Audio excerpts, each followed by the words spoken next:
Today, we have Coach Lance Leipold with us. We really appreciate you taking some time here today to join us, Coach. It's great to be with you. Appreciate the opportunity. Awesome. So, Coach, I know we've talked a little bit on Twitter. This is William here with us. William actually spent his career as a walk-on at Clemson. Okay. So I was not. So I watched he watched. Losing you a little bit, Jake. We've lost you, Jake.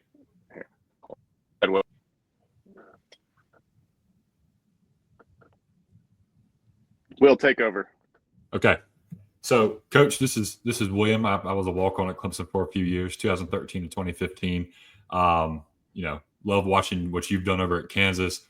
If I'm not mistaken, it was your first year there that y'all broke the streak against Texas in the Big 12 losing streak. So what was it like having a walk-on, go and win that game? With us being the walk-on Redshirts, we have to talk about that moment. Yeah, you have to hit the walk-ons right away, rightfully so. So it was great. It kind of shows where the program was at and where it's going, but yet just opportunity of working hard, staying after it. Jared Casey's the young man that you're talking about. I always add to that story that people didn't understand was he might have been going into that game third or maybe third string at the time. He was fourth string 2 days earlier, but another walk-on that was ahead of him fractured his leg in a non-contact drill in practice. Oh, and it elevated Jared even up more for that opportunity. So, when it was really kind of an unsung guy, it was even more so that people didn't know, but it gave our program some hope. It gave us some opportunity that if we stayed after it, that we could accomplish some things. And it really kind of that game propelled us onto some future things in the upcoming years. Yeah, and that's kind of been the mantra of your career, right? I mean, you start off at Wisconsin-Whitewater. Can you walk us? I mean, you played there, if I'm not mistaken, and then you coached there. So can you walk us through that entire situation of like being able to go play there, and then what was your decision like going into coaching? Like, hey, I want to go coach at this school. Yeah, kind of a long story at this stage of my career, but try to give you the Cliff Note version. After I graduated, I was going to go look at do some things, and I started working football camps as I was trying to look for employment. Really enjoyed it, kind of stayed with it. But after kind of bouncing a couple years, then when I completed my master's at Whitewater, I had a chance to go to University of Wisconsin and work under Barry Alvarez in the early time of him turning that around. Again, another program that really took a lot of pride in the walk-ons and the development of players. State of Wisconsin, much like Whitewater, there is no Division II FCS football in that state. So a lot of good football players get left behind. And after my 3 years there, and in our third year, we won the Rose Bowl, won the Big Ten. I went to a Division II school in Omaha, Nebraska. We were 1-10, 3-8, then 10-2. So I really enjoyed being a part of programs that could build something. Had a chance to go down to Nebraska under Frank Solich. Went back to Omaha. And then when I went back to Omaha, it was really a stopgap after Frank had been let go at Nebraska. That I wanted to be a small college head coach. That was going to be my new direction of what I was going to. Frank was fired after winning 9 games. I kind of was soured on the thing of, when you kind of get things right, and administratively made a decision to go a different direction. I thought at the lower levels of college football, you may have a little bit more control about your life moving on. So I went back to Omaha with the idea of trying to become a Division II or Division III head coach. And then the job opened at my alma mater, and I was very fortunate to go back there where I was a head coach for 8 years before going to Buffalo. I think they were fortunate too. I mean, you're being humble. And Coach, you won multiple national championships there. What's it like to win a national championship at your alma mater? Very fulfilling. Obviously, they had knocked on the door previously before me getting the job. We won it in our first year, and then we're able to win, 5 more after that, and over an 8-year period. So fulfilling because as a player, there were some other schools in the conference that had high success. I always thought that it was possible. I always thought if one of those, not like I'm going to come in and change the world or do anything like that, but I did feel it was a possibility if we could do things, but not just winning it once. I think the thing that, as we know in sports, sustaining success is really hard, and for us to be able to do that and continue to do it is probably the most rewarding of all. Yeah, you sound like my old coach and Dabo Sweeney. He used to tell us all the time, is the hardest thing isn't to win, it's to keep winning. But I will say this too. So you've been able to bring this recruiting mindset and building mindset to Kansas. And I have a theory. So I need you to be able to tell me, did you bring the fish fry tradition to Kansas? And that's how you're getting the recruits to come? I mean, you've gotten the most NFL drafted guys since Mark Mangino, back in the early 2000s. So I have to think it's the fish fries. I wish I could get a few more fish fries done here. It's trying to explain people what Wisconsin fish fries and what a supper club is something that is not always doable. But Jeff Grimes was our offensive coordinator last year, and you might know he went on to Wisconsin. Yeah. And he started texting me about fish fries and supper clubs. He goes, I don't fully understand all this yet. If there's a fish fry and it's not Lent, I'm not sure what we're talking about. So Coach, you moved from Wisconsin-Whitewater to Buffalo. Division III to Division I appears to be a pretty big jump. What was that decision like for you to leave your alma mater to go to Buffalo? Well, again, a couple things is when in 2012 we went 7-3 at Whitewater, and somebody sent me an article where it said Whitewater coming off a disastrous 7-3 season. So it was like the expectations were kind of out of control, I guess, or whatever. But then I had really thought it had come down to earth where and if I can just backtrack a second, is I played for two different head coaches in my time there. One had been there 28 years, and then the offensive coordinator, Bob Brezowitz, took over, and he was the head coach for 24 years. I took the Whitewater job anticipating I'd be there for another 20 like them. It's a good job, good place to live, all those things that you want, hopefully. But as we started to win, and some of the times I was like, some of it is very much self-induced pressure, but I always felt that the expectation of 15-0 seasons were unrealistic personally, unrealistic to our players and staff. And when we went 7-3, I was like, okay, we can try to bring this to a point where maybe we win the conference once every 3 years. Maybe we have a second place finish and get an at-large berth in the playoffs, and then a year that might be that disastrous 7-3, 6-4 or something.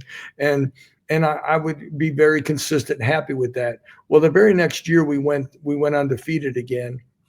And then as it started to come, I said, it might be time to look for a new challenge based on those factors.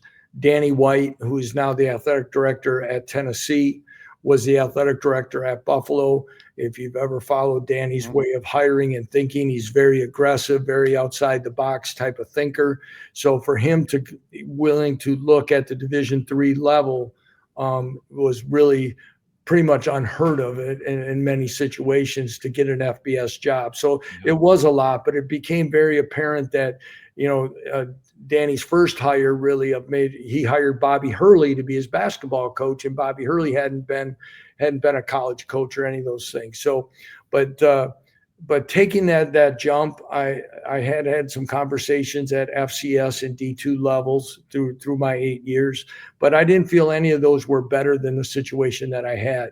But when a job in the Mid-American Conference and a chance to make that type of leap, I just thought it was too good an opportunity to pass up. Now, the uniqueness of growing up in the Midwest, I really thought it would have been more a Northern Illinois, a directional Michigan school, something like that, not the furthest east school in the MAC at a place I'd never been. So it became a challenge. It was something that Northeast football, Northeast recruiting, some of those things was definitely a learning curve, larger staff, more things to deal with. But again, when you have a chance, instead of asking kids to walk on at the Division III level, as we know, that's all it is. To be able to walk in and offer scholarships was definitely an added blessing. Yeah. No, you had Khalil Mack while you were there, correct? No, I did not. Khalil was gone already. I wish I would have. I would have been a lot smarter sooner. But you did have Jarrett Patterson, though, That's who ran wild in the MAC. Yeah, we did have Jarrett. We had some other good players in there that off our time. Currently, Malcolm Kuntz is a defensive end with the Raiders.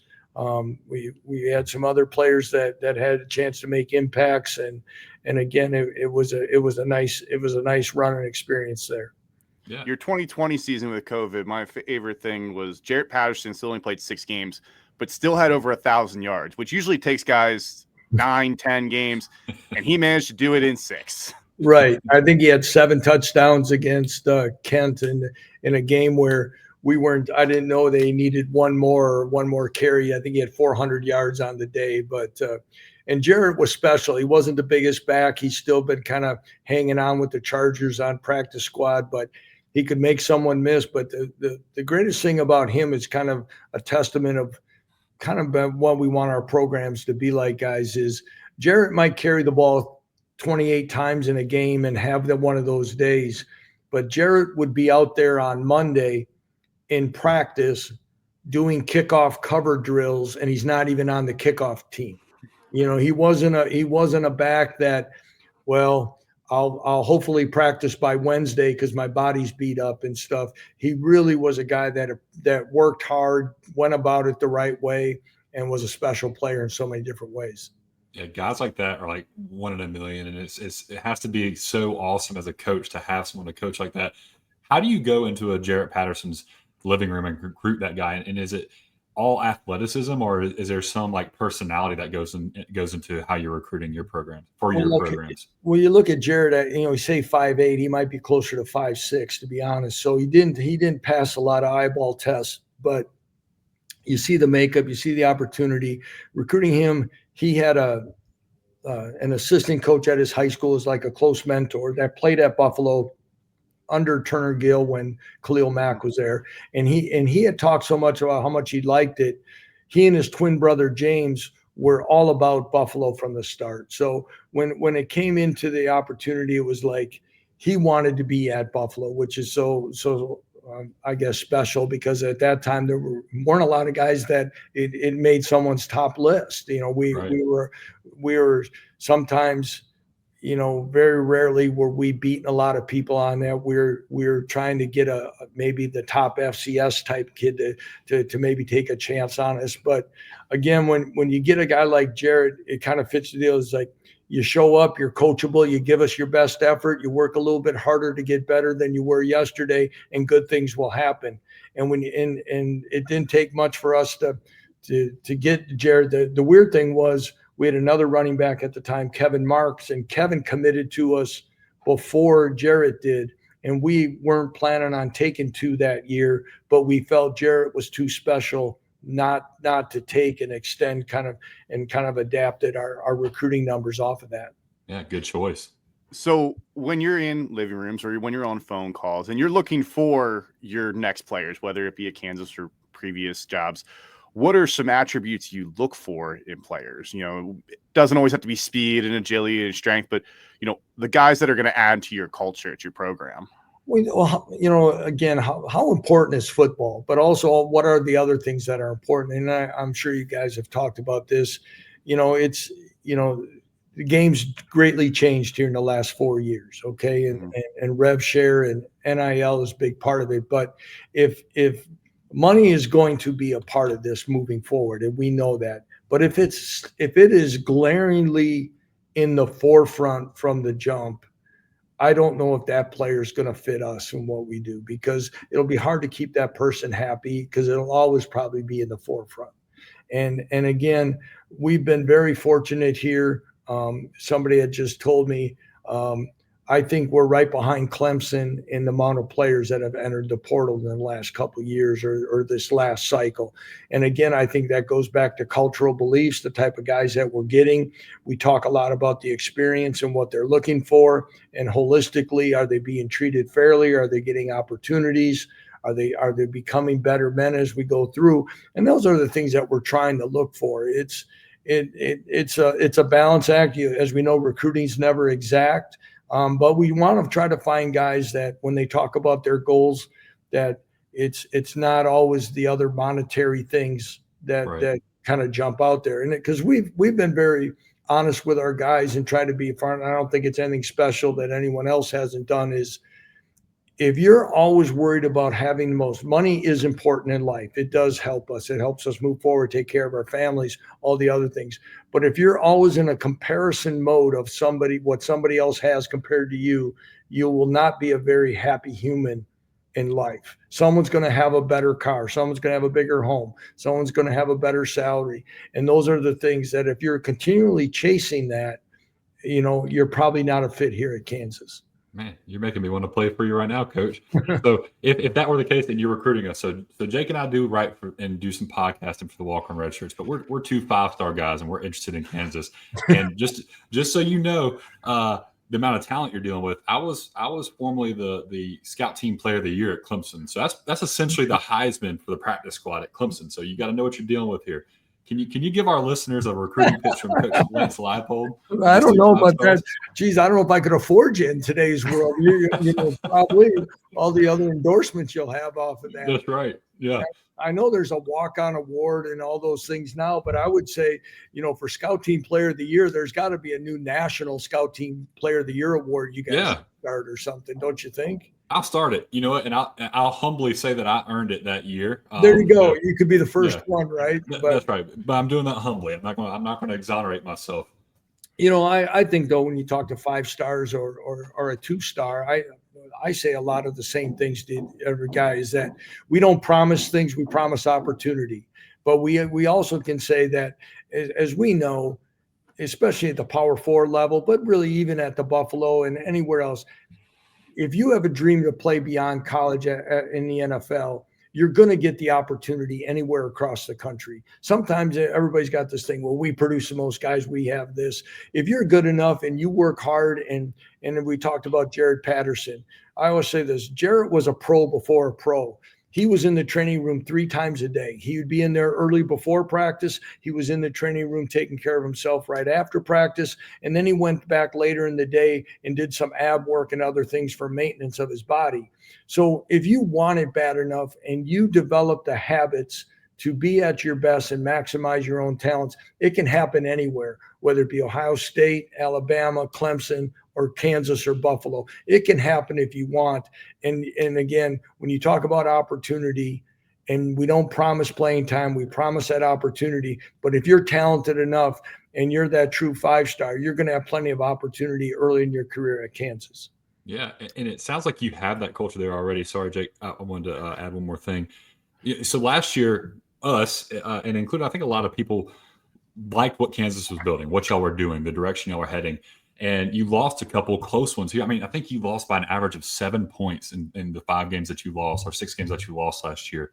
How did you get the guys, to stay motivated during that time? And then how do you get a guy like Jalen Daniels to come back and stay bought in to your program, to especially in this world where a guy like him is probably very sought after, to leave your program and to come back? And I honestly have y'all as a dark horse to win the Big 12 again this year. So I don't want to give y'all rat poison, but just know that. So how do you get that, keep them motivated during the season and stuff like that's going on? Well, first of all, I'll come back to that, I guess. If I do, Jalen Daniels is just, in fact, one of the reasons I wasn't calling you right away was Jalen was just in here. We were talking about stuff, and before he graduates this weekend and heads home for a couple of weeks, he's a special young man, and he's humble. He's highly positive, even though he's battled through a lot of different things, and he loves being at the University of Kansas. And I think he's just one of those guys that the grass isn't greener, money doesn't buy happiness. If I've been treated fairly and right and I'm enjoying myself, why not make the most of it? And Jalen told me even 2 years ago in his family and representatives that he said, if he's not going to the NFL, Jalen Daniels is going to be at Kansas. And he has stayed true to his word on that. When you said, when those other things kind of come behind the back door of trying to see if there's interest in him leaving, and it makes him truly special. And he continues to fight through. And again, he played better down the stretch for us. And he's a unique person. And I've told our administration this. Jalen Daniels and Devin Neal have done as much for this university as anybody that they could think of, besides being here, staying here, and helping change really a culture and how things are viewed as far as Kansas football in this. And as we know how important football is to universities. Now, those games that were tough losses, and as we said, we did not play our best football when our best football was needed in a lot of those games. And the thing that was easy to point out, and we talk about after wins and losses in our program, is that even when the scoreboard says we win, we still need to show up on Monday in the building ready to be coachable about what wasn't done well. And the same thing when you lose, you have to be able to own what's on film and own it and be coachable and move on. And I think, and that was the same approach we took, even when we were highly disappointed with some late game losses. The thing about it, though, guys, was we were poor in those situations offensively, and we were poor defensively. So we were able to hold it together because one side couldn't point at the other. And right. and the group stayed together, and we had built what I believe was a strong culture. Credit to our assistant coaches, our strength coach Matt Gildersleeve, is that when we went through all of this, we were able. There wasn't that finger pointing, and there was the ownership that let us fight through the tough times. And where people thought there was division, there wasn't. And that's why we were able to put it back on the tracks there. And we've become one of the first team, I believe, in college football that had a losing record to beat 3 straight ranked teams in a row. Yeah, man, that's awesome. Jay, we got to get to Lawrence. This is I'm buying into this system. You let me know the game, guys. We got Andy, and we'll get you guys taken care of. Oh, I appreciate that. We'll make it happen one of these days. We'll make it happen. You gotta be careful. I'm from the South, Coach. You promise us something, we show up. There's no percent. Yeah, we show up. I'm like a stray dog. Coach, you talked a lot about the culture there. When you came to Kansas, obviously the last 10 years prior to you, Kansas had not been, a winning program. What kind of changes did you have to make to start to give Kansas what their reputation is getting to now? Yeah, I jokingly said, and I say it to our communications people a lot, is if, sometimes something would happen, we'd win a game or something, they'd say, this is the first road win since whenever. This was the first time you did this since, Lincoln was president or something. And I started saying, if I would have known, if I'd have actually done my research on this job, I doubt if I would have really put my name in the hat, probably, because it was some tough times. And again, but at the same time, I felt the way we go about things, the way we believe in it. I looked at some of the neighboring programs, whether it be Kansas State, whether it be Iowa State, some of those, they also didn't have a lot of success at certain times, and they've been able to flip the script. Why not Kansas? And there was that little glimmer of time of success under Coach Mangino. Glenn Mason had a little success as well.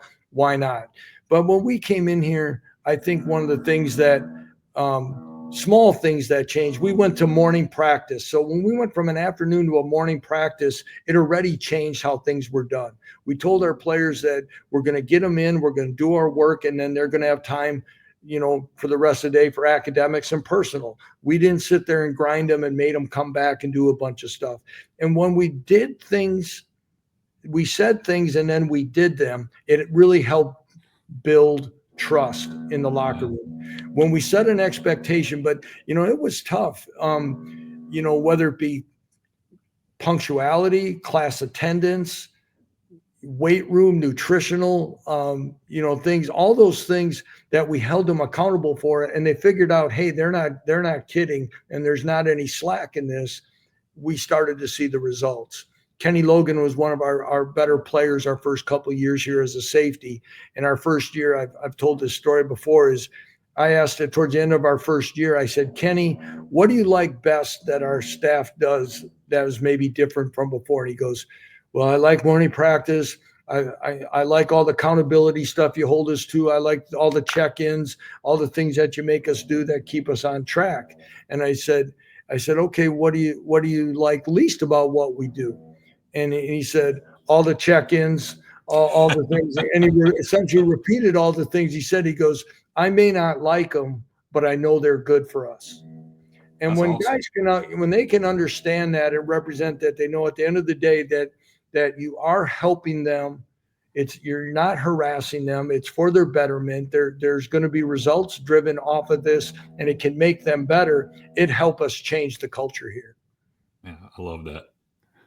Well, Coach, I think Will has one more question he wants for you, and then we'll get you out of here. I do, and we want to be cognizant of your time. So again, thank you for coming on. But I have a question going back to your high school days, and I need some confirmation on this. So Jefferson High School, y'all were called Air Jefferson back when you were in high school.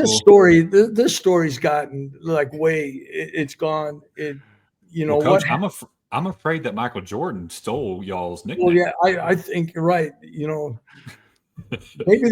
Maybe Judge Wilkins needs one more lawsuit to do before she gets that's right. Maybe I can get some money out of that, right? Yeah. But, there was a time in high school back then, like, that's many, many moons ago.